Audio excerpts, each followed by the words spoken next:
Porque, veja, na medida que te dá um Planine lá, que é um sistema aí de computação, para você lidar e você não sabe, eu sei do nome porque meu filho lida com isso. Constrói, você olha e fala. No caso de varrer o chão, você olha, eu estou sendo humilhado. E no caso do Planine, você fala, mas eu sou incompetente mesmo. Então você constrói a sua imagem de incompetência. A sociedade capitalista, eu sou socialista, então eu lido com a perspectiva de substituir a sociedade capitalista com a sociedade sem nenhuma forma de opressão. Não vou ficar esperando vir magicamente e vou construindo. Nessa sociedade, enquanto vivemos nela, ela cria como necessidade dela existir várias formas de opressão. A opressão racial, a opressão de orientação sexual, de nascimento, de cor, etc, etc. Isso são várias opressões danosas, todas violentas, todas devem ser combatidas. Certo? Mas veja, é diferente aquilo que eu estou chamando de dano moral, que é uma opressão que ocorre quando estou formalmente em igualdade de condições e que meu trabalho não está em jogo, e uma humilhação que eu sofro ligada ao trabalho. Existem formas de humilhação que não são assédio moral, existem. Todas as formas de humilhação são assédio moral? Não. Qual é o perigo de transformar tudo em assédio moral? É banalizar. Vocês lembram quando surgiu o assédio sexual, a discussão de assédio sexual? O que é assédio sexual? Assédio sexual é uma investida sexual de um subordinado, de um chefe ou uma chefe contra o seu subordinado. Porque o impede, gente, assédio significa cerco. Eu fico cercado, eu não posso reagir. O assédio se caracteriza à medida que ele me canta, ele é meu chefe. Eu digo não, e ele passa a me perseguir. Você vê na televisão, criança nos Estados Unidos sendo acusada de assédio sexual porque ficou brincando de papai e mamãe. Isso não é assédio. Cantada entre pessoas que têm a mesma relação de poder não é assédio sexual. Isso é violência sexual. Veja, por que isso não é assédio? E por que as pessoas, a maioria diz que é? Porque elas querem desculpabilizar o sistema. Querem culpabilizar os indivíduos. Veja, porque se o meu colega também me assedia, a organização do trabalho não tem nada a ver com isso. Veja só. Eu tinha como chefe, no Banco do Brasil, um cara muito FDP. Um dia, a filha desse cara, com uma figura pública, não conhece, posou nua na revista. Óbvio que nós, sem querermos, obviamente, todo mundo comprou a Playboy, e sem querer a gente abria a Playboy e deixava em cima dos escaninhos, no banheiro, indo na página, o cara queria a morte. Veja, tanto infernizamos a vida do cara, o sindicato ia lá, punha o nome do cara, o cara foi transferido para as culturas e perdeu o cargo. Um cara desse tipo, que sacaneia os funcionários, se a organização de trabalho não quer, esse cara deixa de ser chefe. Veja, se isso não interessa à organização, o cara deixa de ser chefe. Gente cretina é democrático, tem tudo quanto é lugar. Quando eu comecei a trabalhar, que não tinha assédio, tinha gente cretina? Tinha. Mas veja, o problema, o assédio moral é exatamente uma política, isto é, uma forma de gerir o trabalho, que tem que colocar o trabalhador na rua, que o trabalhador que fica tem que dar conta da tarefa de quarto, que tem que deixar o trabalhador com a cabeça baixa. É esta forma, implementada como gestão de pessoal. Não é inocente, não é que a chefia superior não sabe, ela sabe. Porque se ela não quisesse, se isso não interessasse, essa forma de gerir o trabalho, fala para o cara, lamento, meu bem, mas isso aqui é uma instituição pública. Está nervoso? Procure terapia, faça alguma coisa. Aqui não. O capital está avançando nessa questão de assédio moral. Cada vez não. Em termos de... há um tempo atrás, era dessa forma. Eu fico vendo hoje, por exemplo, vou citar a Petrobras como ferramentas de gestão de pessoal, sendo exercido assim, e aí não é em uma pessoa, mas é em grupo de pessoas, em grupos subordinados, como um possível assédio moral. plano de metas, com planos, com o prazo para você cumprir, se você não. E aí começa a te pressionar para você cumprir esse prazo.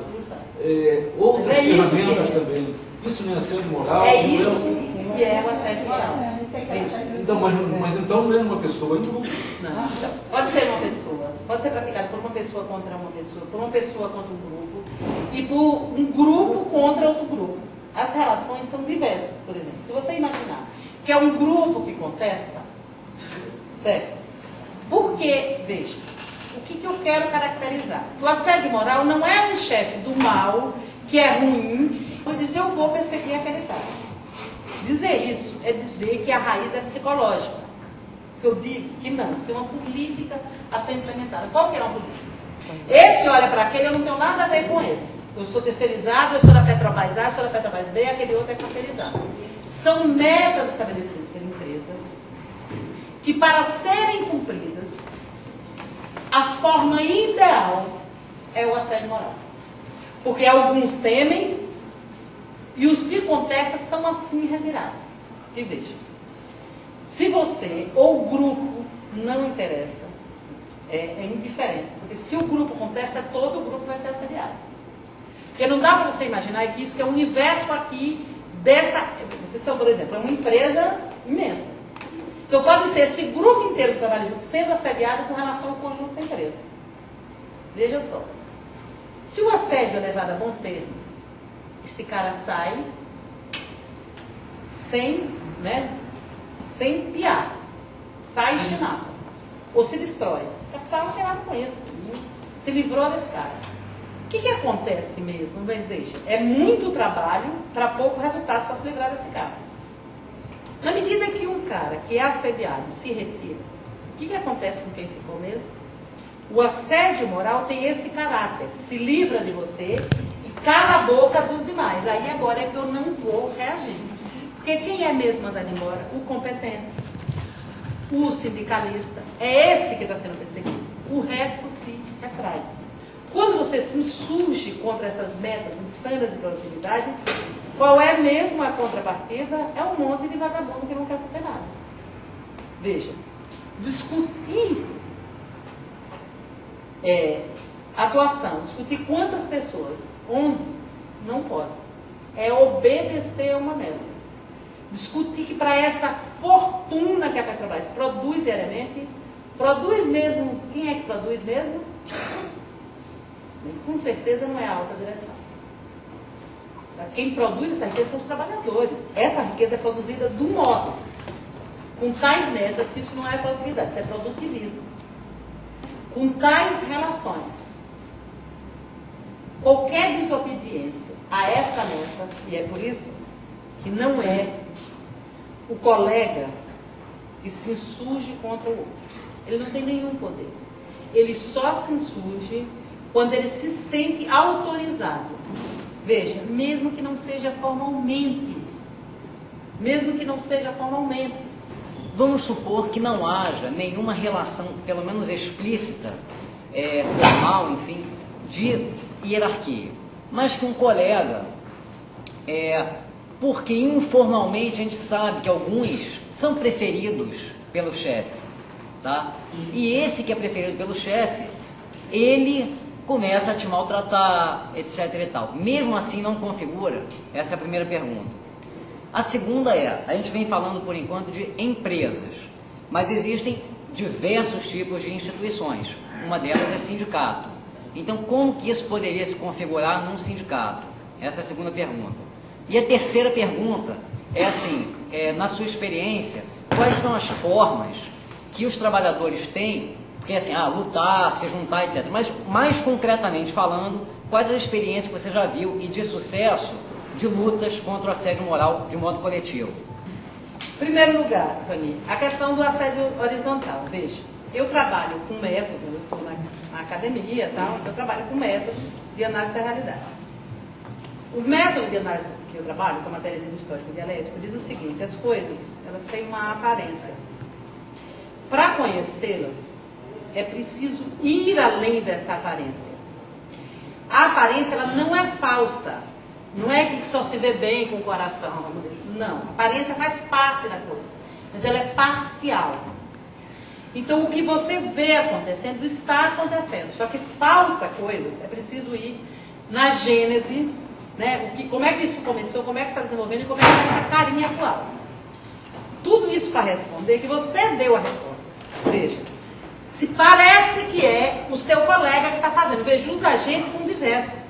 Mas ele internalizou o chefe e mais, ele cumpre os desígnios do chefe. Então é neste sentido. Os atos de um e de outros estão relacionados à política pensada, à política de gestão de pessoal, com as metas, com tudo isso? Tá. Porque se não tivesse, o que essa pessoa disse seria desautorizado. Então veja, o que eu diria para você é que o assédio, obviamente, não é só um chefe falando com você. Porque senão você reagir. É todo um entorno construído, uma situação de humilhação. Só que o interesse primordial disso, veja, não é o chefe, a figura pessoal do chefe. Porque senão ele também caía. É a gestão da empresa, corporificada desse chefe. Porque não interessa, cai esse, o dia que esse se toca que está fazendo bobagem, ele cai e fica outro no seu lugar. Então veja. Então o nosso não é um combate pessoal, dizer, esse cara é assediador. Mas é um combate político de mudar esta forma de gerir o trabalho, de organizar o trabalho, de pensar meta, de pensar confecção. É disso que nós estamos falando. Não é uma discussão personalizada. É óbvio que são as pessoas que fazem as políticas, mas elas fazem obedecendo a, tenham consciência ou não, não importa. Olha, eu atirei em você, mas eu não tinha consciência. Você morreu. Tá certo? Não interessa. O direito conhece bem isso, a diferença entre dolo e culpa. Sabe, não interessa pra gente, não interessa se o chefe quis ou não. Olha, eu não sabia que era ofensivo lhe chamar de gorda. E, Kiko, é ofensivo, independente se você ache isso ou não. Então é despsicologizar. Então não é este chefe. Nós estamos querendo aqui cabeças de chefe. Porque outros surgirão no lugar, querendo mudar uma política de pensar o mundo do trabalho. Sindicato, lamento informar para vocês, mas é uma organização. Eu digo sempre que são poucas as pessoas que conseguem sobreviver ao parlamento e ao sindicato sem perderem a sua visão de classe. Eu acho que esse é um trabalho coletivo. É necessário ter claro que o fato de nós sermos representantes de trabalhadores não nos transforma em pessoas melhores. O que nos transforma em pessoas melhores é um exercício cotidiano dos processos democráticos, de colocar em discussão, de recolocar para que nós fomos eleitos. Porque se tiver relação que se organize hierarquicamente, o risco de assédio moral está dado sim. Costuma, lamento informar, ser mais cruel quando acontece no sindicato. Exatamente. Porque a gente espera dos nossos representantes sindicais que sejam modelos. Os funcionários do sindicato, eu não estou dizendo que tem nesse sindicato ou naquele sindicato. Mas você imagine qual é a situação de um funcionário que trabalha no sindicato, que se sente ou é assediado. Ele foi para aquele lugar achando que aquele lugar era um lugar de enfrentamento. E ocorre o contrário dele. Então, a única, para vocês que são em direção do sindicato, não é uma receita para ser santo, porque aqui nós não estamos numa igreja. A única receita é pensar coletivamente todas as formas que você puder construir de saída são válidas. Algumas mais urgentes que outras. É fundamental que os órgãos de classe consigam fazer, por isso que eu acho que é fundamental a discussão da assédio moral, convencer o conjunto dos trabalhadores que o assédio moral é uma doença do trabalho e não um problema psicológico. Isso é uma política. Então veja, na medida que você pensa, não é comigo, especialmente, com qualquer um que esteja nessa posição, ela deixa de internalizar e de acreditar que ela tem menos valor. Quando eu saio dessa dor pessoal e olho para o lado, eu reconheço o outro como meu igual em direitos e igual também em sofrimento. Pô, mas se nós estamos sofrendo o mesmo sofrimento, por que a gente não pode enfrentar esse sofrimento coletivamente? Passo número 1. A saída jurídica é uma saída? É necessária, porém altamente insuficiente. Não podemos esquecer que o aparato jurídico é um aparato criado pela burguesia para separar os trabalhadores em indivíduos e não para que eles pensem coletivamente. Então o aparato sim aceita, mas a saída de forma nenhuma é a saída jurídica, o que não significa que não seja essencial e importantíssimo travar essa batalha. A saída é conversar,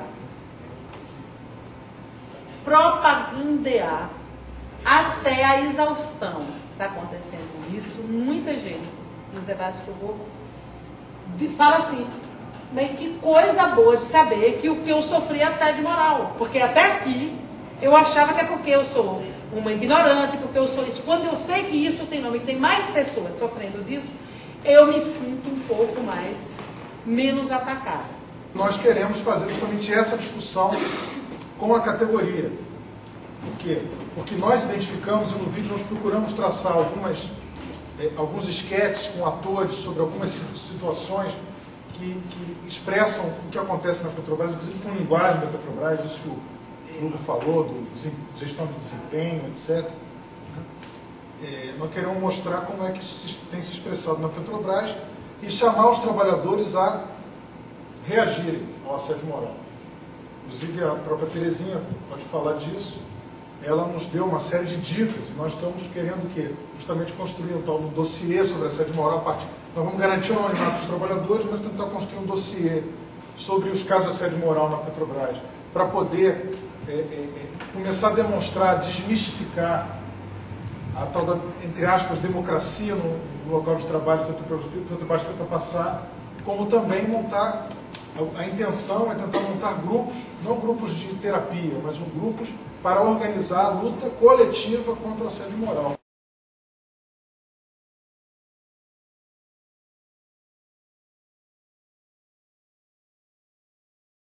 A grande pergunta é, existem características especiais no assédio? Existe um tipo de chefe assediador, um tipo de trabalhador que é assediado? Não existe. O assédio não é uma doença psíquica. O assédio causa uma doença psíquica. O assédio é uma forma de gestão do trabalho. Você tem reparado que aqui na empresa alguns colegas estão ficando desmotivados, porque essa questão de ter que cumprir metas... essas metas do GD, não consigo entender, cara. Eles dizem que o GD é para organizar o trabalho com a nossa participação. Mas que gestão de desempenho é essa? Que, aliás, coloca um colega que está concorrendo comigo na promoção me avaliar. Tem colega que tem dificuldade com essas mudanças da empresa. E essa competitividade para o avanço do nível acaba com qualquer um. Faz 3 dias que eu não faço nada nessa empresa. Nenhum trabalhinho, não me dão nada para fazer, isso está acabando comigo.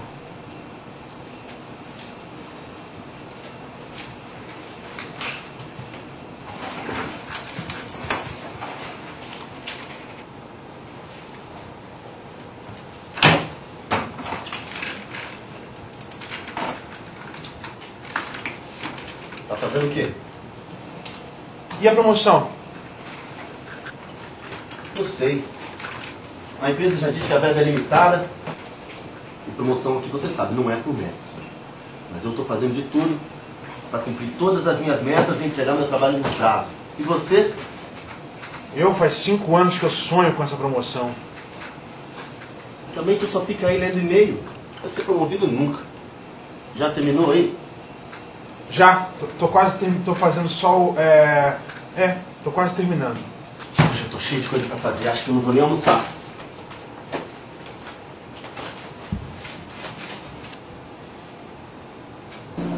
Você sabe que agora apelidaram a secretária de Lerdinha? Já sou.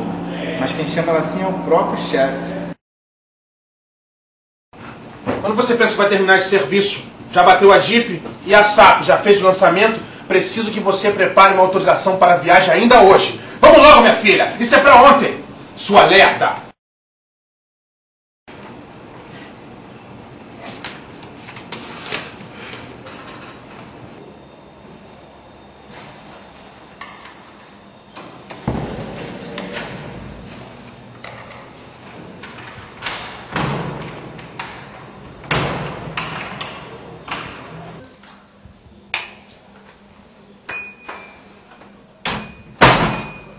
Mais um dia de trabalho e os colegas me chamando de lerdinha.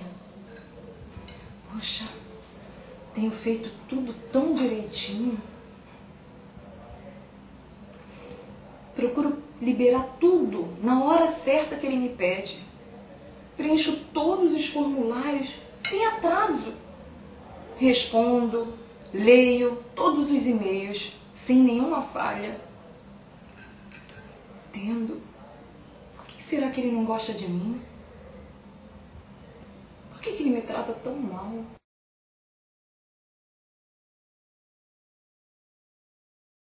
Pior que é só comigo. Só comigo.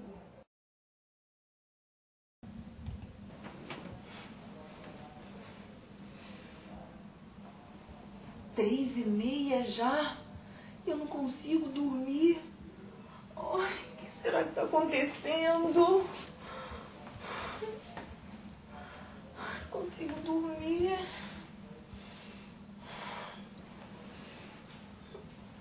Ai, que dor de cabeça. Ai.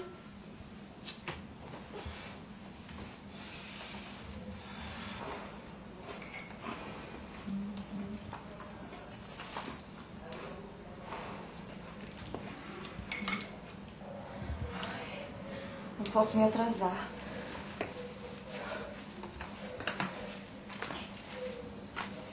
Ai, tô engordando. Ai, tem que fechar. Ai, vou ter que ver outra roupa. O que tá acontecendo? Não tô entendendo. Você sabe que eu estava aqui pensando sobre o caso do terceiro? Você sabe o que aconteceu com ele? Pois é, eu estou sempre discutindo esse assunto com o pessoal aqui na empresa, com os colegas que concordam comigo, que essas permissões de trabalho estão parecendo mais TF, trabalho forçado. Mas agora eu te pergunto, quem está preocupado com o terceiro? Ora, primeiro a família dele, né? E depois nós, que sabemos por que ele sofreu o acidente.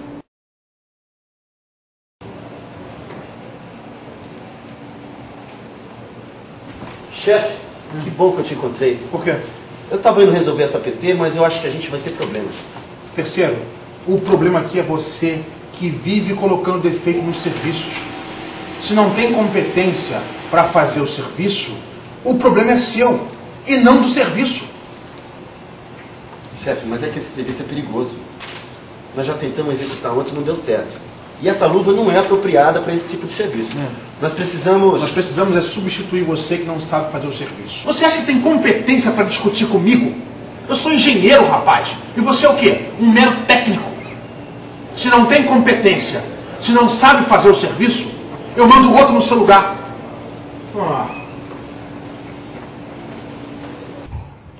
Caramba, o chefe está sempre implicando comigo. Ele manda eu fazer o serviço e não quer nem saber da situação disso aqui. Eu sei que sem desligar completamente todo o sistema elétrico, não vou conseguir consertar o defeito do 9º andar. Mas se o chefe não permite que o desligamento seja feito, como eu posso fazer o conserto com tudo ligado? O problema é queimar tudo e eu ainda posso me acidentar. O terceiro executou o serviço, o 9º andar ficou com 3 salas desativadas e ele foi parar no hospital. Os acidentes vivem acontecendo e a empresa sempre acha que a culpa é de quem está executando o serviço. Você sabia que todas essas situações que ocorrem aqui na empresa têm nome e sobrenome? Eu sei e você também sabe. É assédio moral. Mas muitos trabalhadores não sabem e até morrem por causa disso. Mas tem jeito.